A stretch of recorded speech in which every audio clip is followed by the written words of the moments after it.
We're from Fun with E&G. Yeah. Yeah.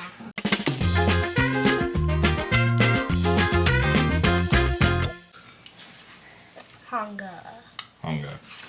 So we're playing Honga by HABA Games, right? Is it HABA? HABA? HABA. Yeah, we HABA? call it HABA. Yeah. Yeah.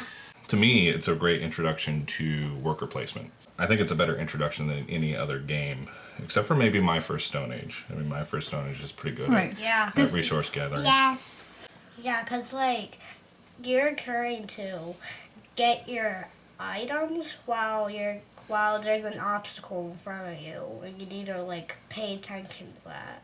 So anyway, let's get into the game. Am I first? Yeah, you're Yeah. first because the hairiest player goes first. The hairiest player goes first. So we're just going to pretend that's me. I mean, we have longer hair, but you have the most hair. Because of your beard. Yeah. Okay. So I go first. So you take your card. The hands determine what occurs. So what happens with this? So those are, like, bonus cards. I get to draw them. Yeah, you draw them. I draw 2 cards. All right, so I'm going to play that here. So I get 2 fish, so my marker goes up by 2, correct? And then I get to draw 2 cards.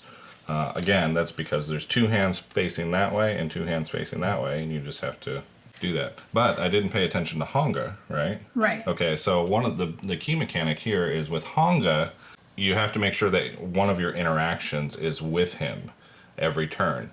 And if it doesn't happen, what happens now?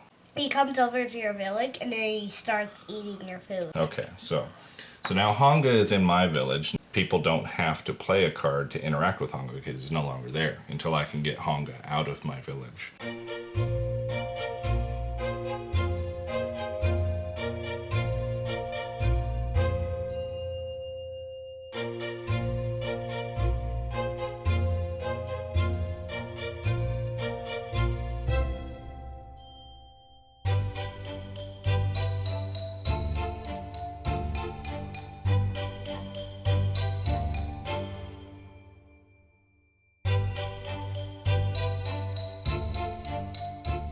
That's 3 berries and 2 mushrooms. That's 6 points.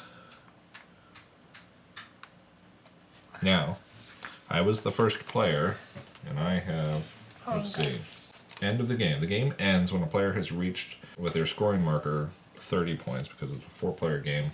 Play out the current round up until the starting player. The player with the most victory points wins. I was the starting player, which means I am the beginning of this round. So everybody has 1 more turn.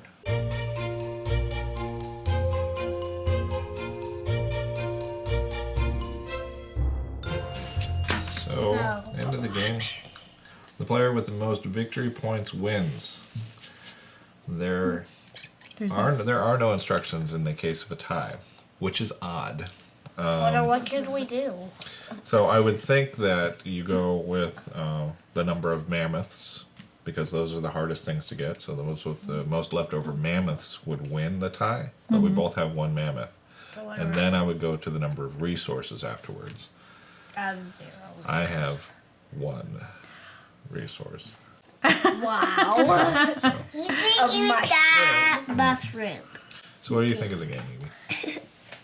This is a really fun game because you're trying to collect items while you're trying to pet Honga, and you're just everything's there. Like everything's happening at once. What do you think of the game, Jerry? Well, like it's pretty cool that where you can also you can pet Honga and do other stuff at the same time on your turn.